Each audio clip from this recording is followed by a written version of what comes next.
राजाधिराज सद्गुरुनाथ शिवाराजाय नमः। राजाधिराज सद्गुरुनाथ काड सिद्धेश्वराय नमः।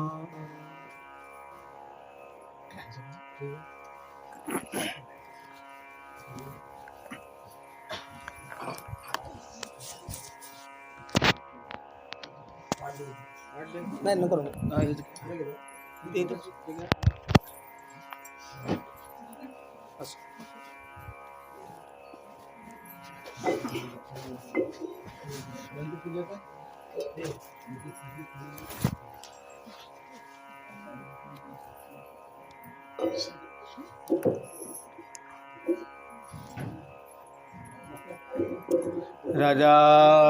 राजाधिराज सद्गुरुनाथ श्री सिद्धरामेश्वराय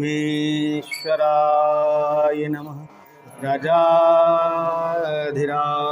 सद्गुरुनाथ श्री भाऊराजाय नमः। राजाधिराज सद्गुरुनाथ श्री काड सिद्धेश्वराय नमः। माझ्या परमपूज्य सद्गुरू श्री काडसिद्धेश्वरांना नमस्कार करून परमात्मा श्रीराम, सीतामाई, श्री लक्ष्मण, श्री भक्तीचे मुकुटमणी हनुमंतराया आणि आपणा सर्वांना नमस्कार। श्री समर्थ त्या निर्गुण निराकार आत्मारामाचं वर्णन करतात। आपण सर्व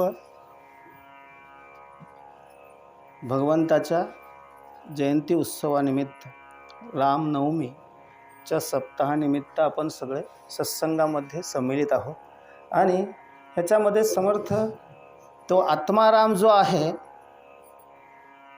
तो निर्गुण निराकार असलेला राम सगुण रूपाने श्री दशरथांच्या घरी जन्माला आला आणि ह्या जगामध्ये राहून एक आदर्श व्यक्तिमत्व, एक आदर्श पुरुष म्हणून कसं जगावं, एक मर्यादेमध्ये राहून कसं जगावं हे त्यांनी शिकवलं। ते स्वतः एकटेच नव्हे तर त्यांची तिन्ही भावंडे एकापेक्षा एक सरस आपल्या वडिलांनी दिलेल्या वचनाचा मान राखून राज्याभिषेकाच्या दिवशीच वनगमन करणारे प्रभू श्रीराम आणि आपले मोठे बंधू म्हणून त्यांच्याबरोबर जाणारे श्री लक्ष्मण आणि सीतामाई। श्रीरामाचं जेवढं व्यक्तिमत्व मोठं आहे त्याचबरोबर श्री लक्ष्मण, श्री भरत आणि श्री शत्रुघ्न यांचंही खूप मोठं आहे। आम्हाला जो राम दिसतो हा राम 4 गुणांनी युक्त आहे। तिथे भगवंत तिथे 4 रूप धारण करून आला आहे। एक राम स्वतः, लक्ष्मण, भरत आणि शत्रुघ्न ह्या चारही रूप तो भगवंत एकच आहे, मात्र वेगवेगळी रूपं घेऊन आपल्याला एक आदर्श काय व्यक्तिमत्व कसा असावा, आदर्श पुरुष कसा असावा, आदर्श राजा कसा असावा, पती कसा असावा, भाऊ कसा असावा, मुलगा कसा असावा ह्या संदर्भातला एक आदर्श घडवून देण्यासाठी, आदर्श आम्हाला दाखवण्यासाठी त्यांनी ह्या पृथ्वीतला जन्म घेतला। आणि मग त्याचबरोबर बाकी सर्व इतरही कामं आहेत जे इतर दुष्ट शक्ती असलेले, जसे अहंकाराने युक्त होऊन ज्ञानी पंडित असलेला रावण एका अहंकाराने युक्त झाला म्हणून त्याची अधोगती झाली। नाही तर त्याच्या इतका कोणी ज्ञानी नव्हता, त्याच्या इतका त्रिभुवनात कोणीही बलाढ्य असा नव्हता, पण एक अहंकार की मी कोणीतरी आहे, मग तोच भगवंताला सहन होत नाही। म्हणून भगवंत आपल्या भक्तामध्ये थोडा जरी अहंकार निर्माण झाला कशाही पद्धतीचा असो, मग आपण त्याचे अनेक उदाहरणं पाहतो की भगवंताला अहंकार जरासुद्धा भक्तामध्ये खपत नाही। मग त्यासाठी तो अहंकार कसा घालवता येईल त्याच्यासाठी भगवंत प्रयत्न करतो आणि त्याला त्यातून मोकळं करतो। मग अनेक वेळा आपण ऐकतो की खूप सारे आहेत चांगले ज्ञानी म्हणवणारे त्यांना थोडासा, अगदी आपण नाही म्हणत की खूप, जसे कृष्ण अवतारामध्ये गरुडाला अहंकार झाला. गरुड, त्यांची पत्नी सत्यभामा, पुन्हा जे सुदर्शन आहे, सुदर्शन भगवंताच्या हातातला, त्यालाही अभिमान झाला. तर हे सगळे भगवंताचे अनुयायी भगवंताच्या जवळ राहणार आणि भगवंताच्या जवळ राहून त्यांना त्याचा अभिमान होणे हे भगवंताला काही आवडण्यासारखं नव्हतं. मग काय केलं भगवंताने, जो भक्तीचा मुकुटमणी ज्याला म्हटलं जातं ते हनुमंतराया ह्यांना आणण्यासाठी गरुडाला पाचारण केलं. आता तिघांचाही अहंकार आहे. कुणाचा आहे? सुदर्शनाचा आहे, एक गरुडाचा आहे. का? भगवंत माझ्या पाठीवर बसतो आणि मी माझ्या इतका वेगवान कोणी नाही. तर सुदर्शनाला काय अहंकार की माझ्या इतका असा एक शस्त्र नाही आहे की ज्याचा कोणी पाडाव करू शकते. मीच भगवंताचा एकमेव असा शस्त्र आहे की ह्या सगळ्याचं रक्षण करतो. आणि त्यांची पत्नी जी सत्यभामा आहे तिला त्यांच्या सौंदर्याचा अभिमान.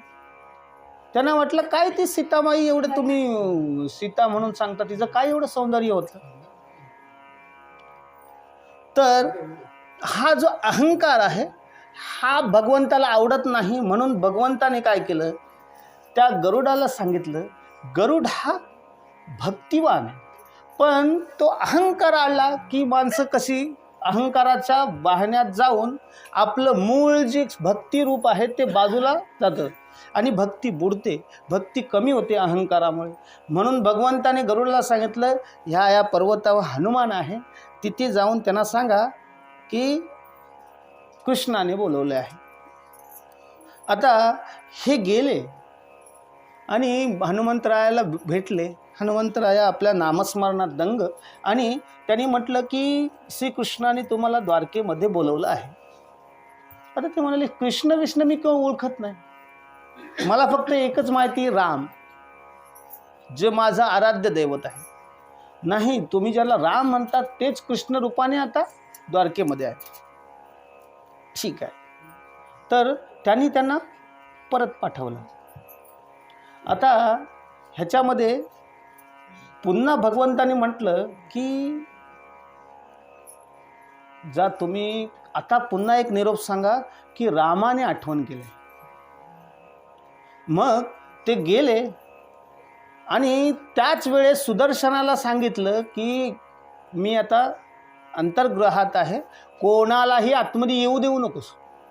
आणि सांगितलं की सत्यभामाला सांगितलं की तू आता सीतेचं रूप धारण कर, मी राम होतो, आपण तो हनुमान येणार आहे, आपण राम आणि सीता होऊन बसूया. झालं. भगवंत जे त्यांची वाट पाहत आपल्या भक्ताची, हे गरुड गेले आणि म्हणाले रामाने आठवण काढले. आता ह्यांना अभिमान, माझा वेग मनापेक्षा कैक पट असा वेग आहे माझ्या. आणि ते गरुडाचं एक महत्त्वाचे आहे की त्यांच्या पंखातून सतत वेद ध्वनी यायच्या, वेद गायन व्हायचं त्यांच्या पंखातून. आणि ते मग त्यांनी काय, त्यांना अभिमान की आता हा वानर आहे, पराक्रम तेव्हा केला होता, पण माझ्या इतका काही वेगवान नाही आहे. त्यांनी सांगितलं रामाने बोलवलंय, बोलल्याबरोबर हनुमंतराय जो उड्डाण केला तो ह्याच्या कैकपट आधी येऊन द्वारकेत. आणि पाहतात तो काय, तर सुदर्शनाला सांगितलं आधीच, कारण की त्यालाही एक अभिमान झाला होता. म्हणून भगवंताने सांगितलं तर कोणालाही आतमध्ये येऊ देऊ नको. ह्यानी त्या सुदर्शनाला पकडलं, दाढेत ठेवलं आपल्या, आणि दाढेत दाबून आतमध्ये आले. आणि भगवंत राम होऊन बसलेत आणि सत्यभामेला काय केलंय, सीता केलंय. तिला अभिमान होता तिच्या सौंदर्याचा. तर ते म्हणाले ही कोण दासी बसवले. मारुतीराया भगवंताला, भगवंत अरे सीतामाई कुठे, ही कोण दासी बसवले. आता ज्यांना ज्यांना जे जे शिकवण द्यायची होती ते दासी बोलल्यानंतर त्यांना कळून गेलं की माझं सौंदर्य त्या सीतामाई समोर किती आहे. त्यांचा तो अभिमान गळाला आणि हा जो गरुड मागं धापा टाकत आला आणि अरे बघतोय तर हा पुढे आहे मारुतीराया. आणि त्याला आश्चर्य, अरे हा एवढ्या लवकर कसा आला, मी आता येतोय. आणि भगवंताने विचारलं, अरे तुला कुणी अडवलं नाही? तो म्हणाला, अडवलं ना, सुदर्शनानं अडवलं. मग कुठे आहे तो? हा बघा. आणि तो दातात दबल्यामुळे तो झाला होता वाकडा. त्याचा जो अहंकार होता की माझ्या इतका कोणी असा धारेधार असा शस्त्र कोणी नाही आहे, तो सगळ्यांचा जे काही अहंकार आहे ना, हे सांगायचं तात्पर्य की भगवंताला तो अहंकार भक्तामध्ये जरासुद्धा सहन होतो. मग त्यासाठी तो योजना करतो आणि तो अहंकार मारुतीरायालाही वाटलं होतं की मी लंकेत गेलो आणि लंकेतून मी एवढं सगळं लंका दहन केली. थोडंसं वाटलं. तो भक्तांमध्ये शिरोमणी आहे, त्याला अभिमान येणे म्हणजे काही मोठे अशी एवढी हे नव्हती, पण पराक्रम हे तेवढा असताना थोडंसं वाटलं की एवढी सगळी अग्नी मी सगळी लंका स्वर्ण लंका जाळली आणि जाळून मला जरासुद्धा काही झालेलं नाही. दुसरी गोष्ट, एवढे सगळे जाळून मी आता एवढं आलो, ते एका ठिकाणी आलो, ते भगवंताने एक लीला काय केली, ते एका ऋषीच्या एक ठिकाणी आल्यानंतर एक ऋषी बसले होते. तिथे मारुतीराय गेले आणि तहान लागले म्हणून सांगितलं, मी आता एवढं खूप लांबून आलो, तिकडे लंकेत गेलो होतो सीतामाईच्या शोधामध्ये. आणि ती जी मारुतीरायाला सीतामाईला दाखवण्यासाठी एक अंगठी दिली होती भगवंताने, ती त्यांच्याकडे होती. त्यांनी ती अंगठी सीतामाईने दाखवण्यासाठी पुन्हा एक तो चुडामणी केसातला दिला होता, तो असं सगळं तिथं ठेवलं. आणि ते पाणी पिण्या तरी सांगितलं ऋषींनी, तिकडे जा, तिकडे पाणी पिऊन ये. आणि तेव्हा एक माकड आलं, ती अंगठी उचलली आणि त्या कमंडलूमध्ये टाकली त्यांच्या शेजारी असलेल्या ऋषींच्या. तर ऋषींचं ते आले, अंगठी पाहतायत, कुठेच नाही अंगठी. ते ऋषी म्हणून विचारलं, अंगठी कुठे गेली? ती ह्या कमंडलूमध्ये शोधा. कमंडलूमध्ये शोधले, त्या हजारो अंगठ्या निघाल्या. आता ह्यातली अंगठी कुठली? कोणाला मारुतीरायाला प्रश्न पडला की ह्यातली भगवंताची नेमकी अंगठी कुठली? तर त्यांना विचारलं, ह्यातली भगवंताची मी जी ठेवली होती ती अंगठी ती कुठली? तर ते म्हणाले, अहो तुमच्या आधी अनेको मारुती येऊन गेले, त्यांनी प्रत्येक वेळेस जेव्हा चतुर्युगी होते, अनेक 72 चतुर्युगी मनवंतर होतो, मनवंतरामध्ये एका मनवंतराच्या एका चतुर्युगीमध्ये राम जन्म घेतो आणि तेव्हा तो एक हनुमान जन्माला येतो. तेव्हा तो हनुमान तिकडे जातो, लंका दहन करतो, येतो आणि प्रत्येक वेळेची जी अंगठी आहे ती त्या कमंडलूमध्ये आहे. त्यांनी सगळ्या अंगठ्या काढल्या, हजारो लाखो अंगठ्या होत्या. मारुतीरायाला वाटत होतं की मारुतीरायाला कळलं की मी जो म्हणत होतो त्या माझ्या भगवंतासाठी हजारो हनुमान, लाखो हनुमान ह्यापूर्वी येऊन गेलेत. सांगण्याचं तात्पर्य काय आहे की तो हनुमान तोच आहे, जो अनेक वेळा आलेला तोच हनुमान आहे. पण भगवंताला आपल्या भक्तामध्ये मी कोणीतरी करता आहे याचा अभिमान अजिबात आवडत नाही. का? तर हा अभिमान हा भक्तीला बाधक आहे, तो मोठेपणा आणतो. आणि तिथे ज्ञानेश्वर महाराज म्हणतात, इथे नवल अहंकाराची मोठी विशेषण लगे अज्ञाना पाठी, सज्ञानाचे झोंबे कंठी, नाना संकटे नाचवी. कुणाला अहंकार हा अभिमान कुणाच्या मागे लागतो? तर ते म्हणतात, जो स्वतःला काहीतरी समजायला सुरुवात करतो, मी कोणीतरी उत्तम वक्ता आहे, मी कोणतरी उत्तम पूजा करणारा आहे, मी उत्तम भक्त आहे, मी कोणीतरी गायक आहे, मी कोणीतरी वादक आहे, मी एक चांगला समाजसेवक आहे, मी हा जो मी आहे हा भगवंताला आवडत नाही. का? तर तो भक्तीला बाधक ठरतो. मग तो जोपर्यंत आहे तोपर्यंत भक्तीची वाटचाल पुढे जात नाही आणि भक्तीने आपल्याला खराखुरा भगवंताची अनुभूती येत नाही. का? तर मीपणामुळे. म्हणून भगवंत वेळोवेळी प्रत्येक वेळेस तो आपल्या भक्तामधला अहंकार तो बाजूला सारण्याचं काम करतो. मग आपण अनेक बरेच खूप सारे मोठे मोठे साधू संत, सगळ्यांना भक्तांना सगळ्यांचं, भीमाला अभिमान झाला, अर्जुनाला अभिमान झाला. आपण सगळी कथा ऐकतो. सांगण्याचं तात्पर्य काय, ही सगळी भगवंताचे भक्त आहे. आणि भगवंताला अभिमान, मी कोणतरी बलवान आहे, माझ्या इतका बलवान कोणी नाही असं भीमाला अभिमान झाला. आणि माझ्या इतका धनुर्धर कोणी नाही आहे, आणि मी धनुर्धर ह्याच्याने बाणांनी सेतू बांधू शकतो, हा अभिमान. राम एवढा तुम्ही म्हणताय धनुर्धर आहे, मग त्यांनी सेतू का नाही बांधला? कशाने? बाणांनी. कुणाला वाटलं? अर्जुनाला वाटलं. मारुती राय म्हणतात, अरे माझ्या एका पाय ठेवण्याने तुझे धनुष्य बाणाचा जो काही हे आहे सेतू, तो कोसळून जाईल. आणि माझ्यासारखे मी एकटाच नव्हे, हजारो वानर होते आणि त्याच्यावरनं जाणार होते, तुझा हा टिकला असता का? तो म्हणाला काही नाही, तू माझा सेतू पाडूनच दाखव.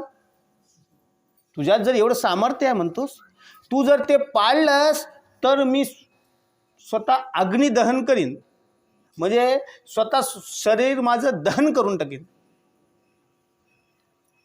मग काय, मारुती रायाने त्याचं बांधलेलं पूल एका अंगठ्याच्या दाबाने तोडून टाकलं. पण भगवंताला आपला भक्तही पाहिजे, दोन्हीही भक्त आहेत. अभिमानही गाळला आणि आता त्या भक्ताला राखायचं पण आहे, कारण की पुढे जी योजना आहे ती होणार कशी. म्हणून भगवंताने पुन्हा ब्राह्मणाच्या वेशात येऊन सांगितलं, कोणी साक्षीदार नव्हता, तुम्ही ते पुन्हा करा. आणि मग भगवंताने आपल्या सगळ्यांना माहिती आहे की त्याच्या खाली सुदर्शन ठेवलं. हनुमंतरायाने किती उड्या मारल्या तरीही ते काय पूल कोसळलं नाही बाणांचं. आणि अर्जुनाचा अभिमानही गळला आणि अर्जुनही राहिला का. मग त्याचा आता त्या हार कुणाची झाली? मारुती रायाची. मारुती रायाला काय सांगितलं, तू माझ्या रथाच्या ध्वजावरती राहा. मग कपिध्वज म्हणून त्या अर्जुनाच्या रथाला कपिध्वज म्हणून नाव होतं. आणि मग तो हनुमंतराय असल्यामुळे त्याच्या अनेक शस्त्र जे सोडले गेले त्यातून त्याचा बचाव झाला. कुणाचा? अर्जुनाचा. ह्या अनेक कथा आहेत. ह्या कशासाठी? आम्ही त्या भगवंताला, ज्या रामाला आम्ही भजतो, तो राम कसा आदर्श आम्हाला समाजामध्ये कसं वागणूक आमची पाहिजे ह्याचं एकमेव आदर्श. वडिलांचं, आईचं मान राखणारा मुलगा, आपल्या भावांनाही त्रास होणार नाही, आपल्या पत्नीला किंवा इतर समाजातील कुठल्याही घटकाला, छोट्या छोट्या घटकालाही त्रास होणार नाही, इतकी काळजी घेणारा असा एक राजा. आणि काय मोठेपणा बघा की राज्याभिषेक होणार आहे. कधी? उद्या राज्याभिषेक होणार आहे. आदल्या रात्री त्यांना कळतं की वडिलांनी, आईच्या सांगण्यावरनं वनवास, मला सकारात्मक भाव काय आहे, मला माझ्या वडिलांनी हे राज्य न देता वनाचं राज्य दिलंय, हे सकारात्मक भाव. नाहीतर आमच्यासारखा मला उद्या राज्याभिषेक होणार आहे, मला उद्या संपत्ती संपूर्ण मिळणार आहे, तर आमचा ज्या मनाचा विक्षोभ होईल ना, तो आम्ही बंड करून बसू. आणि एक तर लक्ष्मणाच्या सांगण्यावरनं, जसं लक्ष्मण रामाचे भक्तीमुळे तो का म्हणाला, सांगा दादा, मला सांगा, मी आत्ताच्या आत्ता वडिलांच्या विरोधात जातो. पण आदर्श व्यक्ती काय आहे की जो वडील, आई त्यांनी सांगितलेल्या वचनांचं मान राखून कितीही मोठी संपत्ती असो, कितीही मोठी, त्याचा त्याग करण्याची तयारी, हे आजच्या आपल्या सगळ्यांना एक आदर्श म्हटलेलं आहे. कशासाठी? तर आई वडिलांची सेवा. आता हे एवढंच नाही की ज्या आईने त्यांना वनवास व्हावा म्हणून इच्छा व्यक्त केली, तिलाच जास्त मान दिला गेला. जेव्हा वनातून आले भगवंत, तेव्हा पहिला कुणाचा नमस्कार केला? आपल्या भूमीला नमस्कार करून पहिला नमस्कार केला कैकेयी मातेला. तर त्यांचं म्हणणं काय, जर ह्या आईने मला वनात पाठवलं नसतं ना, तर हा राम फक्त अयोध्येपुरता मर्यादित राहिला असता. तो आज जगतभर जो त्याचं नाव होत आहे, ह्या माझ्या आईमुळे. सकारात्मकता काय आहे, चांगुलपणा काय आहे, ते त्यांच्याकडनं शिकणं. एवढं मोठं राज्य आहे, एवढं सगळी संपत्ती आहे, चक्रवर्ती राजा आहे, अश्वमेध करून संपूर्ण सगळं पृथ्वी जिंकले, पण अभिमान नाही. आणि राजा म्हटला की अनेक स्त्रिया आला, अनेक सगळा धन संपत्तीचा अभिमान आला, पण एक पत्नीव्रत धारण करणारा एक आदर्श पुरुष.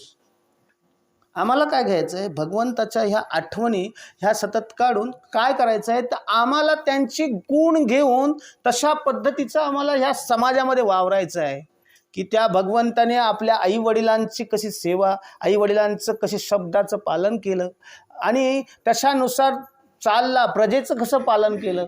तसंच आपल्या समाजामध्ये अनेक दुर्बल घटक आहेत.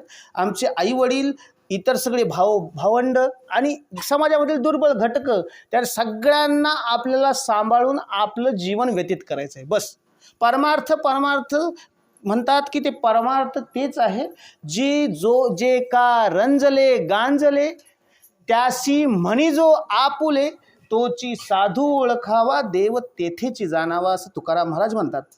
मग आपण सगळ्यांनी हा जो भगवंताच्या जन्माचा उत्सव आपण सगळीकडे चालू आहे, अख्ख्या देशभर त्याचा उत्सव चालू आहे.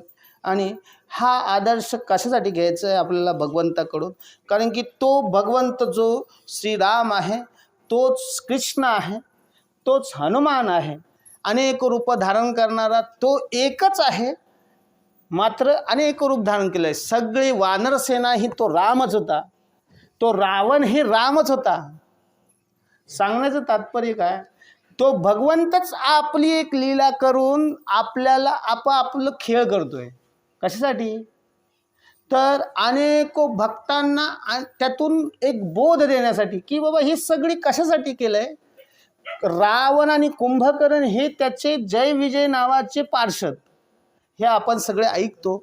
आणि ह्यानी जन्म घेऊन मग हे जे भक्त आहेत तेही भगवंता इतकेच श्रेष्ठ आहेत, भगवंताचेच अंश आहेत. आणि ते राक्षस योनी ऋषींच्या शापाने होतात आणि मग भगवंत त्यातून खेळ एक होते. भगवंताला प्रत्यक्ष अवतार घेण्याचीही गरज नव्हती. त्यांनी नुसतं म्हटलं असतं की या सगळ्यांचा नाश हो, तर नाश झाला असता. पण आदर्श एक व्यक्ती तयार ठेवायचा आहे समाजासाठी, म्हणून श्रीराम अवतार, आणि त्यातून एक आदर्श निर्माण करून ते गेले. आणि पुढे भगवंत कृष्णाच्या पूर्ण अवतारामध्ये त्यांनी कोणत्याही प्रकारचं जे नीतिशास्त्र जे सगळं आहे त्या सगळ्याला बगल देऊन सत्य जे आहे त्या सत्याच्या साठी काहीही करायला लागलं तरीही चालेल, सत्य टिकलं पाहिजे. मग त्या सत्यासाठी त्याच्यासाठी कधी कधी खोटं बोलायला लागलं तरीही चालेल, असं त्यांनी उपदेश केला. आणि सगळ्या त्यावेळेस पांडवांना किंवा इतर सगळ्या गवळींना, त्या गवळणींना त्या भक्तिमार्गाला लावून त्या भगवंताने एक भक्तीचा मोठा उभा केला. एक जे आपल्याला दिसत नाही की त्या कृष्ण भगवंताने, आपल्याला वाटतं की कृष्णाने या लहान असल्यापासून अनेक राक्षसांना मारलं, पण जी भक्ती उभी केली ती त्यांनी त्या लहान असल्यापासून भक्ती आध्यात्मिक कार्य करत होते, भक्तीमध्ये अनेक लोकांना जोडत होते आणि जे भक्तीला पोषक नाही आहेत त्यांचा नाश करत होते. मग जे भक्तीला अडकाटे आणणारी लोक आहेत त्यांचा नाश केला. मग कोणी शिशुपाल सारखा असेल किंवा तो जरासंधासारखा असेल, त्याने अनेक वेळा आक्रमण करून अनेक राजांना घेऊन येऊन त्याने काय केलं तर आयते आणून दिले सगळे शत्रू, आणि भगवंताने त्यांचा नाश करून भक्तांचं पालन करून सगळ्यांमध्ये भक्ती जास्तीत जास्त वृद्धिंगत केली. म्हणून ते जे भागवत आहे तो भक्तिशास्त्र आहे आणि प्रेमशास्त्र आहे. जे प्रेमाने भक्तीने ज्ञान आहे त्याच्याबरोबर भक्ती, प्रेमयुक्त भक्ती, आणि आपण सगळे प्रेमयुक्त ती भक्तीच करतो. आणि अशीच त्या भगवंताची, श्रीरामाची आपण सतत ती भक्ती करीत राहूया. आणि तो आत्माराम जो आपल्यामध्येच आहे आणि तो आपल्यामध्ये असाच जर श्रीरामाचं असंच भजन करीत राहिलो तर तो राम आमच्यामध्येच प्रगट आहेच मुळात, पण तो ह्या मी आणि माझेपणामुळे दिसत नाही आहे. तो एकदा त्या भक्तीने आम्ही बाजूला सारला की तो आत्माराम माझ्यामध्ये प्रगट होईल. मग आपल्याला कुठेही अन्य ठिकाणी जाण्याची गरज लागणार नाही. मग आपल्याला ते सहज सोपं होऊन जाईल. देव पहावयासे गेलो तेथे देवची होऊन ठेलो, तुकाराम महाराज म्हणतात, तुका म्हणे तूची अवघा राम होशी, तूच स्वतः राम आहेस, पण वेगे शरण जा रे सद्गुरूसी. तो सद्गुरू जोपर्यंत त्याला शरण जात नाहीस आणि त्यांचा विश्वास ठेवून त्यांनी सांगितलेली साधना जोपर्यंत करीत नाहीस, तोपर्यंत तो काय राम कळणार नाही. म्हणून आपण सर्व सद्गुरूंना शरण गेलेलो आहोत आणि आता सद्गुरूंनी सांगितलेली जी सत्संग सेवा नामस्मरण आपण सतत करीत राहूया, असंच सत्संग करीत राहूया आणि अशाच सत्संग सेवा करण्याची सद्बुद्धी सत्शक्ती सद्गुरू भगवंत तुम्हा देव, अशी सद्गुरूचरणी प्रार्थना. राजाधिराज सद्गुरुनाथ श्री सिद्धरामेश्वराय नमः. राजाधिराज सद्गुरुनाथ श्री भाऊराजाय नमः. राजाधिराज सद्गुरुनाथ श्री काडसिद्धेश्वराय नमः. एक सूचना, 31 तारखेला वडवली